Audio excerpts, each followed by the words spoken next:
Hi, everybody. Thanks for tuning in. We're going to start in about 2 minutes. It's about 11:27 Pacific, so hold tight. We're going to start up in about 2 minutes. This is my live stream about mining a little Bitcoin on any PC based on my article in Debugger on Medium. So if you're looking for that, you're in the right place. And again, we're going to start in about 2 minutes. There's chat on the side, so feel free to jump in at any point if you have any questions or anything.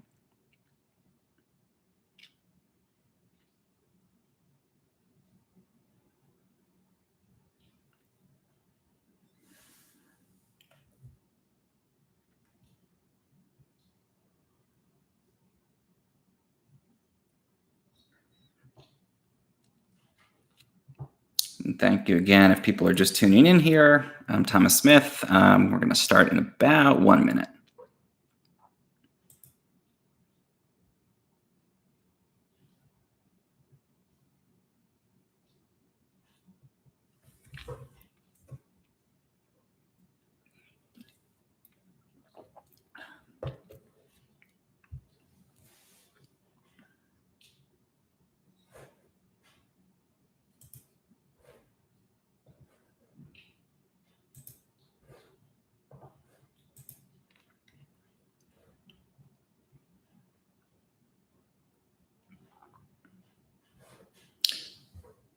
Hi, looks like Peter Rabbit. Yeah, thanks for coming out. If you're just tuning in, we're going to start. It's about 11:29. We're just going to give a minute for people who are just coming in. Then we're going to start up here talking about mining a little Bitcoin on any PC.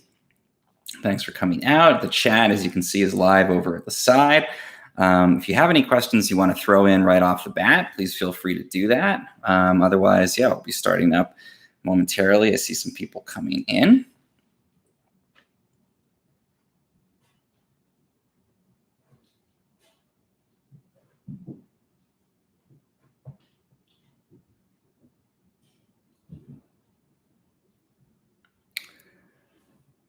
Okay, great. Yeah, let's go ahead and get started. We'll let others come in as they find this. But thank you for joining me. I am Thomas Smith. I'm from Do It Yourself Home Automation, and also in this case from debugger.medium.com. You can find. Thank you. I see a comment. Sweet channel. Thanks. It's I've been working on for many years, and it ties in, I think, really directly to the work I'm now doing with Debugger on Medium. It's a great publication if you want to follow consumer tech. And I just wrote a story on Debugger about mining a little Bitcoin on any PC. And I'll bring this up here so we can take a look at it together. This is the story on Debugger. And basically the concept was, I think that everybody has heard of Bitcoin and has heard of cryptocurrencies.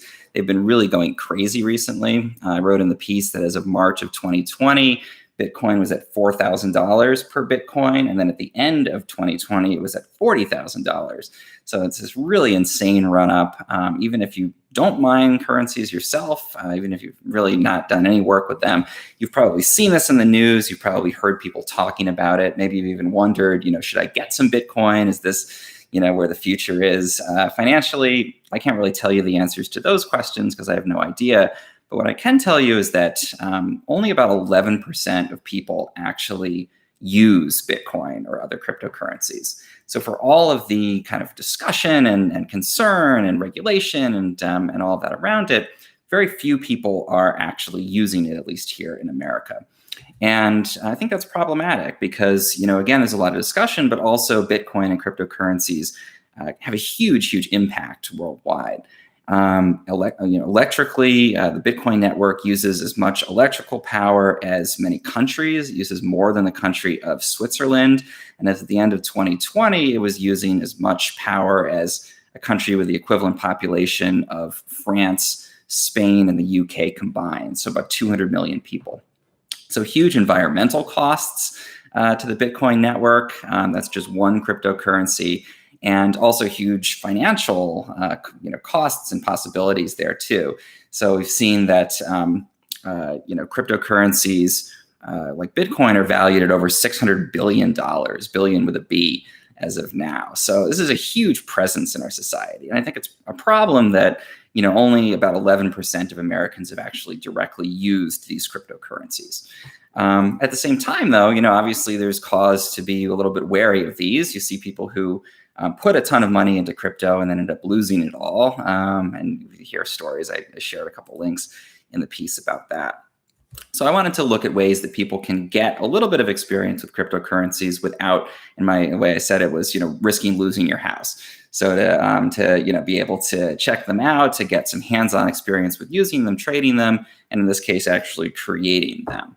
And that's, I think, significant because most people haven't used cryptocurrencies. Even fewer people actually know how they're created. And it's very complex, but to simplify it really greatly, basically, they're created by computers that solve really complex math problems. And as they're solving these math problems, as I share in the piece here on Debugger on Medium, those are being logged in this sort of giant public database almost called the blockchain. And the blockchain can be used for other kinds of things than cryptocurrencies, but at the moment, that's the main function. And in solving these math problems that are extremely challenging, your computer is kind of contributing to the maintenance of this database and logging the transactions and the solutions that it's finding. And it's rewarded for doing this with these cryptocurrency coins. In the very beginning of a coin like Bitcoin, you could actually fire up a normal PC and mine some Bitcoin. It's called mining when you solve these math problems to create these cryptocurrencies and actually earn Bitcoin directly. These days, it's so complex to do that. It requires so much processing power that it's really entered the domain where if you want to do this directly, you have to have this giant farms. I shared a couple of links to some giant cryptocurrency mining farms. And you have these, for floor-to-ceiling servers running all the time to do this mining. However, if you want to try it out on your own, there are some solutions. And basically, instead of mining these coins directly, you'll be working with others and joining a pool, it's called, where you pool all of your resources with other miners and work together and try to look for these coins. And there's a lot of ways to do that. You can join a pool and use algorithms to search for coins directly. But you can also use a software that makes it a lot simpler. And that's what I wanted to share here in the story on debugger.medium.com. This software is called Nicehash. You can download it for free. You just go to nicehash.com. And it's called Nicehash Miner. So you create an account. I'm going to bring up the actual software here. Download this Nicehash Miner program. This works on Windows. There's a Linux version that requires you to boot from a flash drive. You can also do that on Mac. It's not really advised to mine on a Mac because it's hard to add in the components that you need to do it well. And also Macs are really optimized for power consumption for gaming, for other kinds of normal day-to-day stuff. And sometimes the heat that you generate from cryptocurrency mining, which we'll get to in a bit, can be problematic for a Mac. But this works great on nearly any PC. You can pull up the program here. And the first thing it's going to do, so this is Nicehash Miner, it's going to analyze your computer and find out what kind of hardware you're working with. And in order for your computer to solve these very complex math problems to create these cryptocurrency coins, it is going to use the CPU, but also primarily it's going to use the GPU or graphics card. And GPUs are often something you think of for display or for gaming, but they're actually really uniquely suited to solving the kinds of complex math problems that you need to solve to create these cryptocurrency coins or contribute to creating them if you're in a pool. This software is first going to benchmark, and it's going to find exactly what you're working with from a hardware perspective. And you can see that it's found on here. This is my work computer. It's found that I have a Core i7 processor, and it's found that I have a GeForce GTX 1050 Ti graphics card. Decent graphics card, not the best for mining, but it will get the job done. Once it's done that benchmarking process, it really is just a one click and you start kind of a process. So I'm going to do this. It might degrade my video stream here when I start this up. And the reason for that is this is going to use a ton of resources from my computer. It's basically going to run these cards at full blast. And you can see as it starts to do the mining and does the benchmarking here, it's going to fire up my GPU here and run it eventually at probably full capacity or near full capacity once it actually starts. So you can see it starting to ramp up here. We'll see that probably come up to a much higher load, and the temperature will start to increase here too. Yep, there we go at 100%. And that illustrates something that I think is definitely important. You're probably going to see the stream quality is going to stop being really good here. I'm going to stop this so we can continue to stream. But you would leave this running normally. And the software here is going to run those at full blast. It's going to be consuming basically all of your computer's resources, solving these math problems, and you'll be contributing towards this pool. And again, that's significant because when your computer is running at full blast, it's going to use a ton of electrical power, and it's going to, again, generate a lot of heat. So one thing that I shared in the story and in a previous story on Debugger was that I actually have recycled some of the heat from my cryptocurrency mining operation to do productive things like growing tomatoes, or in the story that was published in the Wall Street Journal, I actually use it to heat a chicken coop. So it's enough power to almost act like a little space heater. I've actually built a space heater out of it. You can see this. This is in the startup, another publication on Medium, and actually used that heat, which again can be pretty substantial. You can see the card is about 115 degrees when it's operating. It's blowing a ton of heat out into my room. And again, that's reflective of the fact that when you're running a graphics card and your CPU to do this cryptocurrency mining operation, it's going to use a ton of power. All that power is going to turn into heat. So something to keep in mind. But if you pull up the Nicehash miner, start this running, it will go ahead and solve those math problems all day long, generate the cryptocurrency coins. What is it actually generating? I think that's a significant point. It depends on what your particular computer is kind of best for. So there's tons and tons of cryptocurrencies out there, hundreds of them. Bitcoin is the most prominent and well-known, but there's many, many coins out there. And each computer is probably best for mining particular combinations depending on the hardware and also the price of a given coin at a given point in time. So you could go out and sort of research this. Whattomine.com is a great website where you can put in your hardware and it'll tell you literally what you should mine.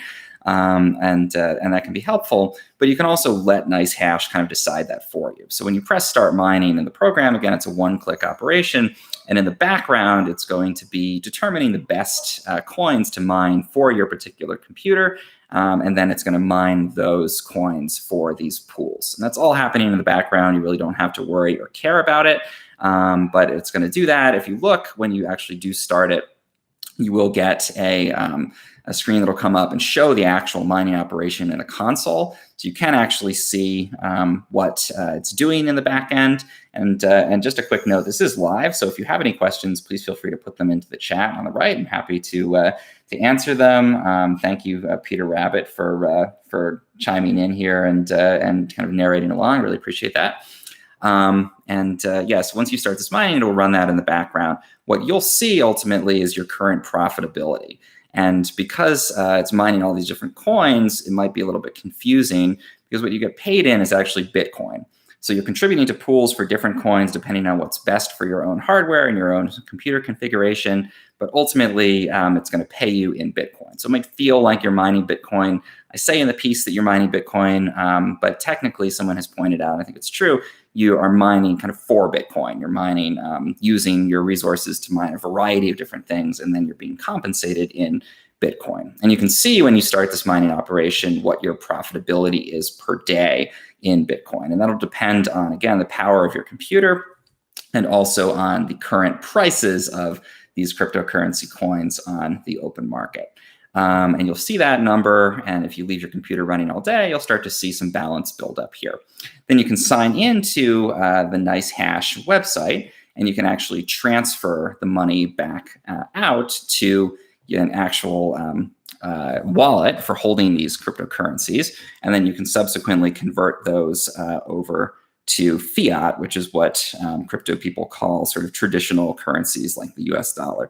And I'm not just going here to text, I'm actually going to pull up my Coinbase wallet. I'm going to show what this looks like once you've earned a little bit of these cryptocurrency coins.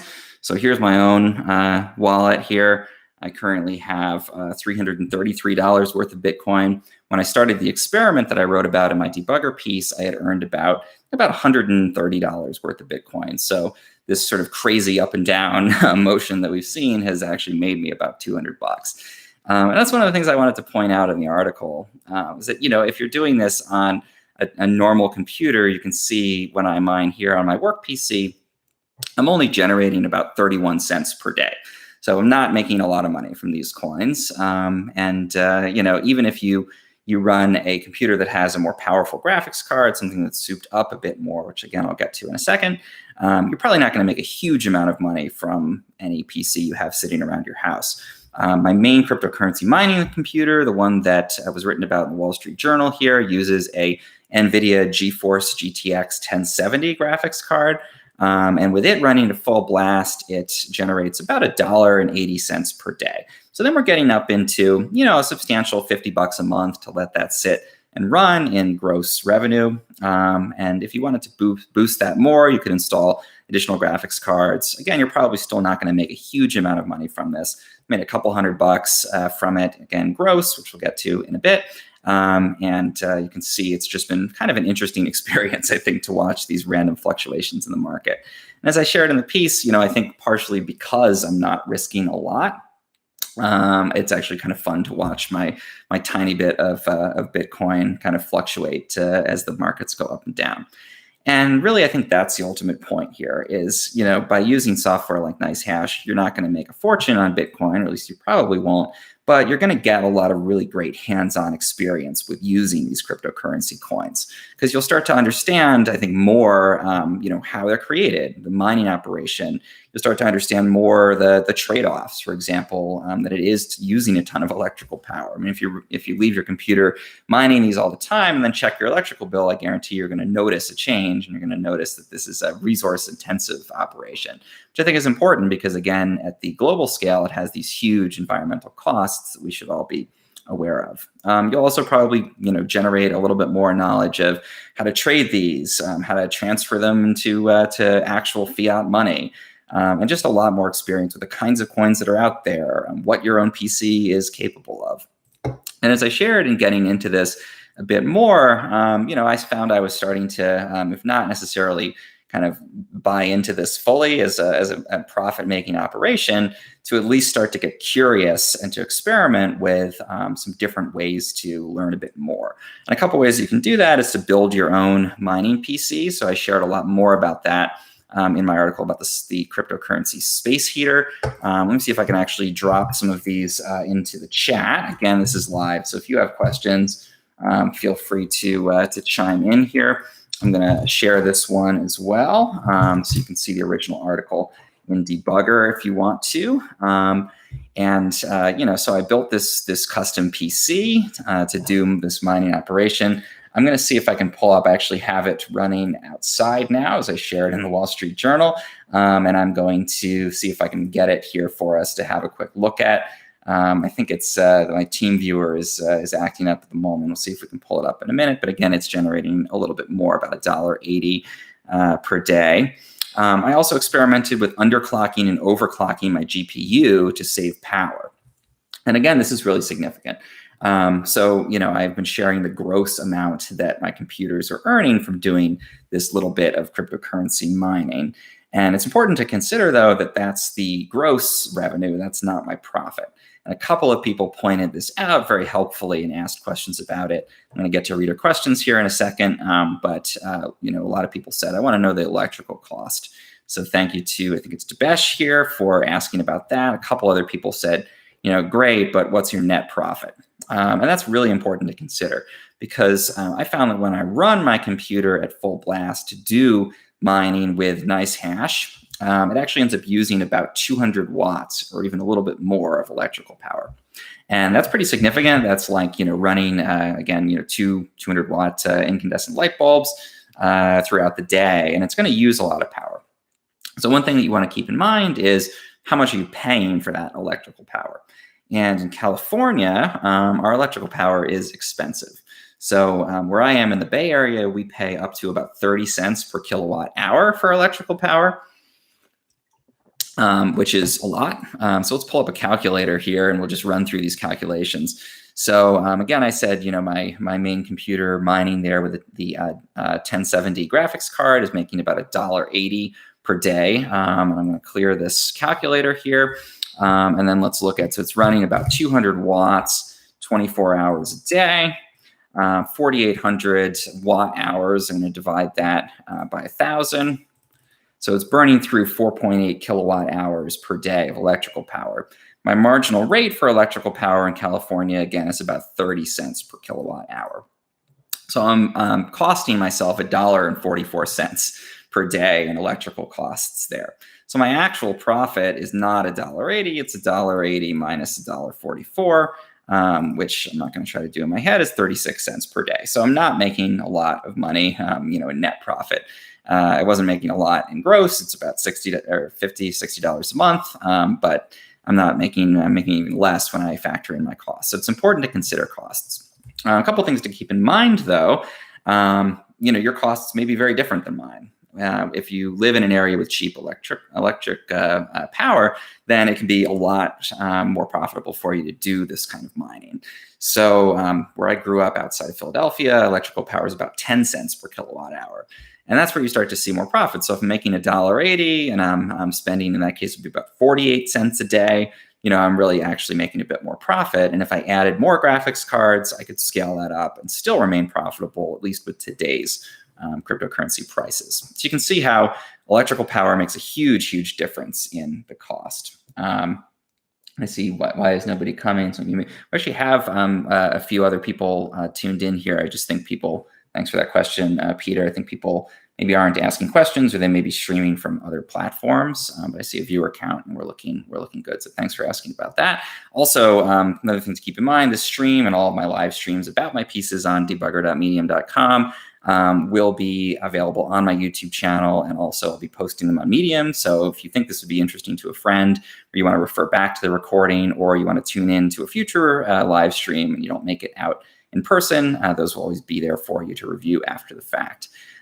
Usually to divert from Bitcoin and cryptocurrency for a moment, my YouTube live streams get, maybe 10, 20 watch hours when people are actually tuned in here. And then they usually get maybe 7,000 views and many hundreds of watch hours after the fact. So streaming, thanks for joining me here, but also you can tune back in, and I hope more people will do that. We certainly do tend to see that a lot. Anyway, back to cryptocurrency mining. It's, I think, important, again, to take into account the cost of electric.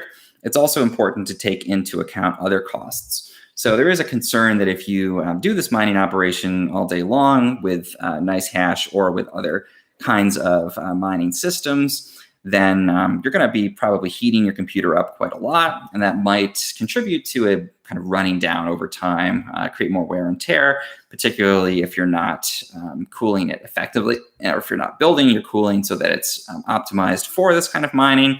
Then you might end up with a computer that ends up using too much power, and you might run into issues down the line. So you want to take into account the sort of depreciation of your hardware as well. One thing you can do to avoid that, though, is to underclock your GPU. So this is something that Nicehash covers here. I'll paste this link in. I think this is a helpful resource. I use software called Msi Afterburner. It's a free software, and you can actually use it to throttle, it's called, your graphics card. So normally graphics cards are designed to run at full tilt, so you can use them for things like gaming. But actually, there's usually a sweet spot for cryptocurrency mining where you might diminish your profit a little bit, but you'll cut your electrical power substantially. So maybe instead of using that 200 watts, I'd be using 160. And then I might drop my profit from $1.80 a day, or my gross profit from $1.80 a day to maybe $1.65 or $1.70. So you don't degrade your earnings that much, but you do take down your electrical usage quite substantially. And you can use a tool like Msi Afterburner to underclock and to tune that in and find out the best sort of sweet spot. As an added bonus, that'll reduce the amount of heat that your card is using. And as a result, you'll hopefully have it last longer, and you'll end up with fewer issues with kind of running down your hardware over time. You can also potentially overclock your GPU if you want to boost it to a higher rate. Maybe you're not paying for electrical costs and you don't care, and so you just want to mine at the highest speed possible. Again, if you are overclocking, you might wear down your card even faster, so just be aware of that. And there's all kinds of other risks you might run with that, voiding warranties and that kind of thing. But it is something you can also do with software like Msi Afterburner. You can also, as you get more familiar with this, cut out the middleman, as it were, with Nicehash and actually mine cryptocurrency directly using any of the kind of programs out there that allow you to run an actual algorithm directly and not have to use this sort of beginner level, I would say, software that just simplifies it. In my case, I wanted to focus more on the hardware. I didn't really care that much about tweaking all of the software and getting my algorithms exactly right. So instead of doing that, I still use Nicehash, and I focus again more on these sort of weird and creative uses for mining heat. And you can see there at the top of my article are my chickens. I've also used it, as I covered. This was covered in the Wall Street Journal, but I also covered on Debugger. I actually have used the heat to grow tomatoes in a little greenhouse. Let's see if I can pull that up in here while we're looking through here. So, I think there's a lot you can do, and I really encourage people to try something. Just download this, give it a shot, see what your own computer actually can generate, or make yourself 10 Bitcoin cents and hold on to those and watch them fluctuate, and just feel that you have some buy-in at least, or some understanding of these technologies. Maybe brag about it to people at a party when you can have parties again, and be able to say for real that you know a little bit about these kinds of cryptocurrencies. So I think there's a lot you can do with it. And again, I think because, at least for me, because it's at such a small level, I don't have to worry about these sort of random fluctuations in the market. And it's just interesting to kind of watch and feel that I have a little skin in the game, even if it's just a couple $100 at this point. Again, don't do this unless you've talked to your financial advisor and you feel like this is something you want to be involved in. I can't offer you financial advice, but I can tell you from a tech perspective, I found it really interesting to, kind of have some more experience and be able to do this a little more directly. I want to just take a second here also to address reader questions. A lot of people have written in about this article. About 12,000 people so far have read it. So thank you always for reading my articles. You can follow the whole series here. This is part of Tech Shortcuts for Life. It's a column that I'm doing in Debugger. You can go to debugger.medium.com. Please follow Debugger as well. And you can follow along in Tech Shortcuts for Life, where every Monday I publish a tech shortcut. These are things like this, like Nicehash, where you can sort of experiment in an easy way with anything, anything from, again, like I said, for this series, crypto to cooking. This week it was the Instant Pot and how to cook 84 meals in 3 hours. The week before it was crypto. This coming week we're going to be talking about photography a little bit, so stay tuned for that. Definitely follow along on Debugger there. Follow here. Also, please subscribe to the channel here. And you can always tune into these live streams and ask your questions. If you have questions now, put them in the chat. But we have a bunch of reader questions that I want to dive in and answer here. So Debesh wrote in. He's very engaged, so thank you for always following my work. I'd love to see another article with a table showing a balance sheet of electrical bill cost for mining, your earnings by mining, and the utilization of the heat towards tomato growing. So that's a great point. I think we talked about that a little bit, where the profit I'm actually making is probably 30, 40 cents a day after accounting for electrical costs in this very expensive region of California where I happen to live. But I think the utilization of the heat is a big important thing. And one of the things that I covered in my article about heating my home with crypto is that my cryptocurrency space heater, which I use the same computer to do this, actually generates enough heat that I'm able to heat a room with it. And unlike electrical heat from a kind of traditional space heater, it's not going to waste. I'm getting some money back from the profit I'm making from actually mining crypto with it. So it generates about 716 BTUs of heat per hour at 17,184 BTUs per day. And at the time, I was only making 76 cents in mining profits. That's because at the time, the cost of Bitcoin was a lot lower. So I'm now making more than that, about 220 watts at that time. And I measure this, by the way, using a kilowatt meter, which you can plug in between your computer and the wall in order to see how much power your computer is actually consuming. So you can start to break it down, and I do in this article in a lot of detail, the exact sort of breakdown of costs and profit there.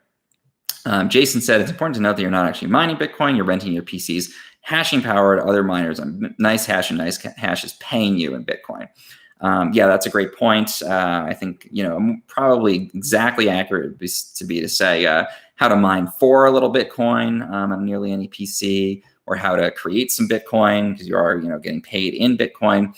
But that's true. The computer is actually using what he's calling hashing power, the power of the computer to solve these math problems, is being contributed towards the pool. It's using Nicehash is using the hardware I have to mine the best coin for my particular configuration, and then I'm actually getting paid in Bitcoin. So that's true. It may be mining Bitcoin, it may be mining something different. It's probably mining something different on my computer, but that's a good point to keep in mind there, is that if you're not mining with one particular algorithm tailored to one specific coin, when you're using something like Nicehash, you're actually mining multiple coins potentially, and getting paid in Bitcoin. I think it's helpful though, because if you mine a tiny bit of all these different coins, it'd be really annoying to kind of manage those in a bunch of different wallets, because each wallet is specific to a particular currency. So I like that it consolidates it, and you're getting paid in these fractions of a Bitcoin each day for the mining that you're doing. Another question here, Steve 427, would not call going from 4,000 to 40,000 and then back down to approximately 35,000 a dramatic fall. Yeah, I think that's true in the absolute terms. I think somebody who bought in at 40,000 and then had it crash would probably disagree. But yeah, I mean, it's still been a really impressive run up, even though we've seen a drop. I just want to quickly pull up too. I was able to get this working. This is my actual mining computer outside. It's running a 1070. You can see here my Nicehash miners is an earlier version, $1.80 per day. This is actually doing the mining operation here and running. Because it's a different computer, it's not going to mess up my stream here, so we can take a quick look at it. And I'm going to pull this up for some of the other questions that people wrote in and asked. This is my device manager. Because one of the questions that I got a lot on here was, about my bill of materials for the computer itself. A lot of people wanted to know exactly what was I using, what did I, build here. So I'm going to publish an actual article about this. The session just closed out, but I was using, again, a 1070, an NVIDIA 1070 GTI graphics card, using an EVGA Platinum power supply. It's a basic Asus motherboard, and then I've got an AMD processor, just a fairly basic processor because I'm not trying to use it for mining, and then a Western Digital hard drive that's very small, about a 500 gigabyte hard drive that I just happen to have lying around. I installed an older version of Windows 7 on there so that I could run Nicehash, and again, I'll break this all out hopefully in a future article, but that's a question that a lot of people have asked about. The biggest, most expensive piece of the computer was the NVIDIA 1070. That cost $349 when I bought it.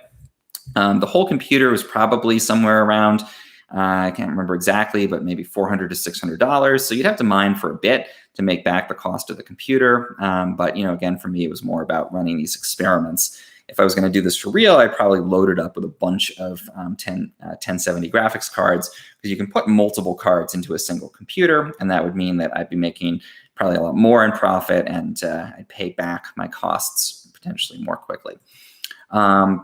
Drew wrote in and said, I'd caution against using a work computer for any sort of crypto mining. Not saying it won't work. My past couple employers have policies against using work computers for it.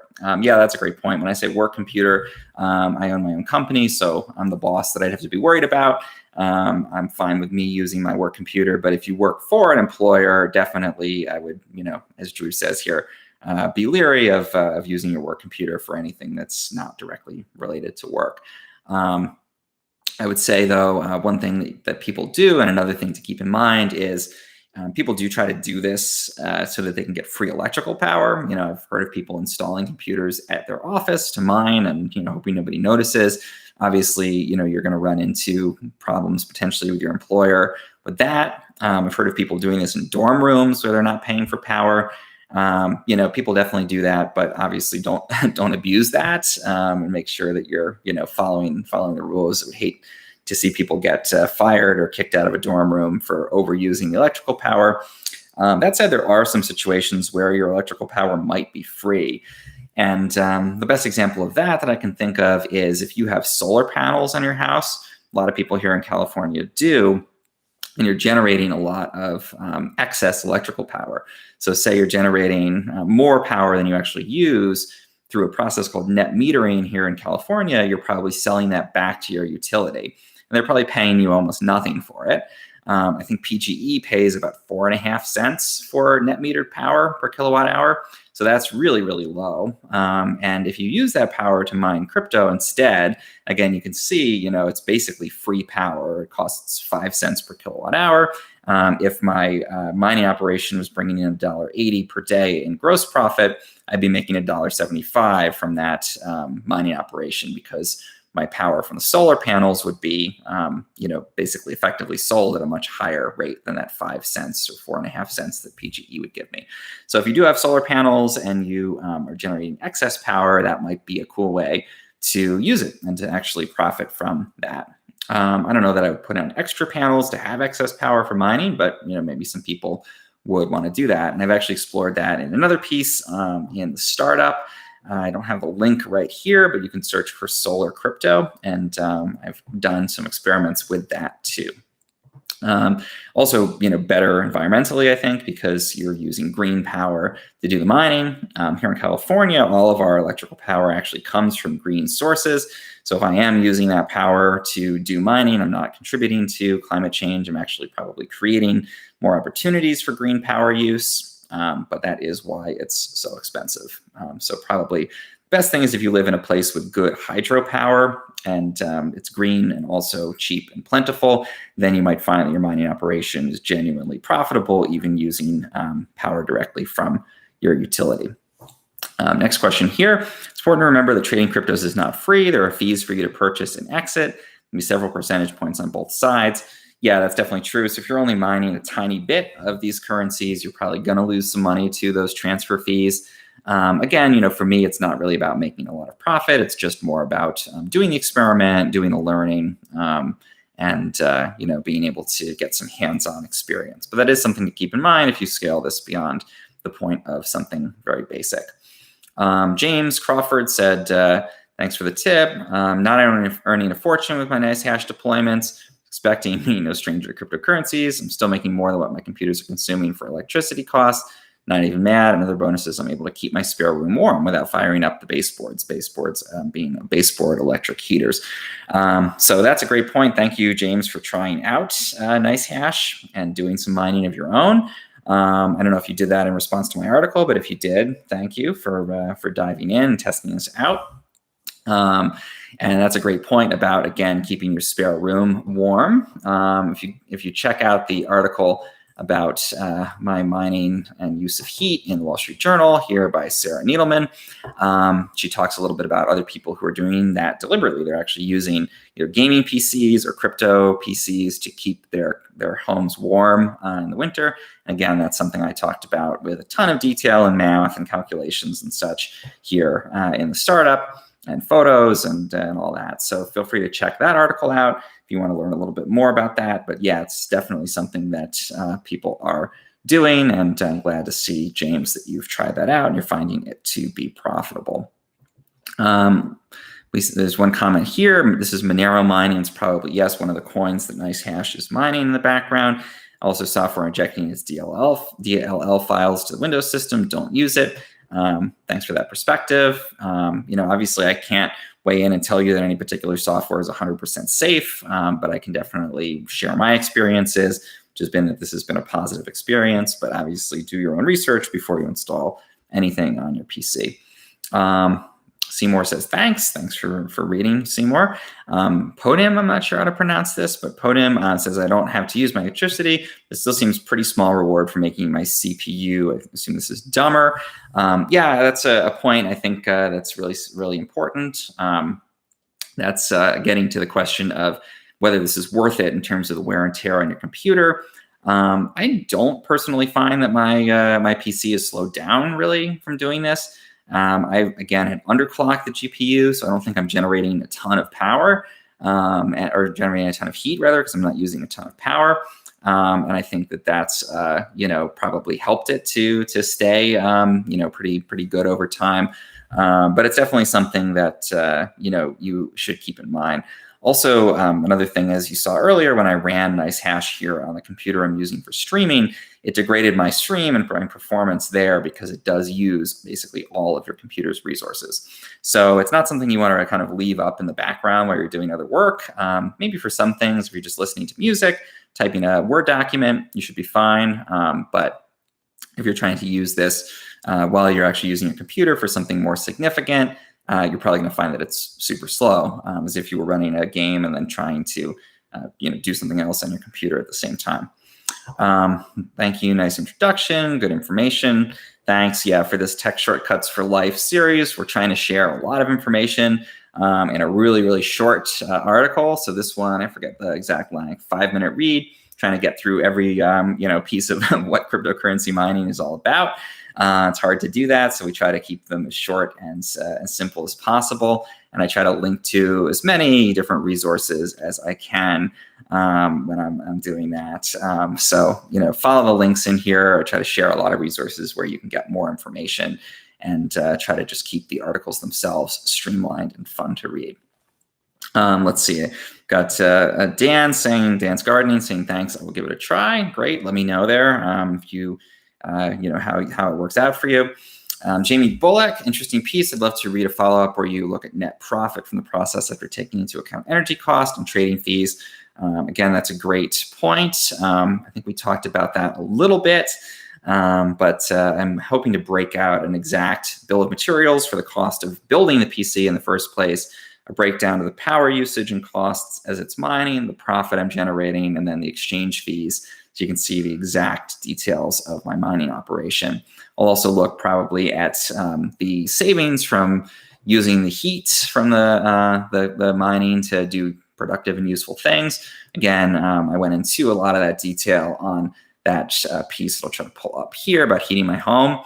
So I think that's important to take a look at too if you're curious, but I will try to break that out. And Jamie also says, I have a smart plug that measures energy use at the wall and might try a similar experiment myself. So yeah, I use a kilowatt hour to monitor my power usage at the wall. Jamie's probably referring to something like a TP-Link smart plug. Then those tend to have a power monitoring function built in where you can pull it up in an app and see your power monitoring. Both of those are really good ways to see how much power your computer is using. I find that it can fluctuate. It tends to stay relatively consistent over time, but mine again was around 200 to 220 watts before I did the underclocking there with Msi Afterburner. We're getting to the end of reader questions here, so if you have any questions you want to ask, this is live. Feel free to put them in the chat over on the side. I'm happy to answer them. Let's take a look here. Timothy, you can get the same results with a fairly cheap cloud mining contract without having to run anything locally on your computer. He links to an article here about that. That's a good point. I think a different way you could do this is to basically buy hashing power or power from other people to solve these math problems, to generate cryptocurrency coins. That's what a lot of people do to be able to actually create these at scale. It's also something that people are doing with Nicehash, and that's sort of how you're being paid to contribute your time, because other people are buying that from you. It's certainly something to consider. My main point in this article, though, was to look at how can you do this with your own PC so that you can see exactly what's happening in the background. You can get some hands-on direct experience with cryptocurrencies, and you're able to, just, I think, develop some knowledge more so than actually, doing this in the most optimal way financially. So I like that with Nicehash, you can actually pull it up and see what it's looking at in terms of your devices. And then you can see, again, in the background, the actual mining that it's doing, and you can start to see the console and get a sense for the algorithms that it's running and what coins it's starting to use and that kind of thing. And again, if your goal is knowledge, which in my case is my main goal in doing this, then having that, I think, is nice. And I'm going to pull that. Here's the actual mining computer that is back up and running again here. Actually been running the whole time, but TeamViewer is back to letting me see it. You can see this is what you get in the background. You can see some of the algorithms it's using, your hashing speed, other things that are just interesting to start to Google and say, okay, what does this mean? What am I actually doing in the background here? You can also pull up, I have my Windows Ethereum miner. It's another coin. And again, you can get into using these algorithms directly to do this mining. And you can page around in here, see exactly what you've earned, what you're generating per day. You can view stats when you sign into the Nicehash website. So there's a lot that you can do to actually dig into this a bit more. I think if you're using a cloud mining contract, I haven't done that myself, so I'm not sure exactly what that's like. But I think you probably wouldn't get as much of that hands-on experience. Probably you'd get experience in other things that would also be useful. But my goal here, again, with the piece in debugger was just to be able to actually get hands-on experience and be able to kind of dig into these directly. That's the main information I want to share today. Follow me if you haven't already on my channel here, DIYHA on YouTube. Follow me on debugger.medium.com and follow the publication too. You can also find me on Twitter at TomSmith585, where I'll post all of my pieces, all of my kind of thinking throughout this as I'm working on developing new things. If you want to follow my tech shortcuts for life, I'll drop the link into the chat again here. And each week I'll be publishing another one of these sort of short explainer pieces about shortcuts that can make your life easier and better using technology. If you have any questions, feel free again to drop them in the chat or to follow me, send them to me on Twitter. I'm going to post when I do create that bill of materials, which I hopefully will post on Medium, maybe even in Debugger, and I'll share that out. So follow me here on this channel, on Medium, and also on Twitter, where I'll share some of those resources. Again, you can also always ask me questions on any of those platforms, or here if you have any questions. And that's the basic breakdown for Bitcoin, mining a little Bitcoin on any PC.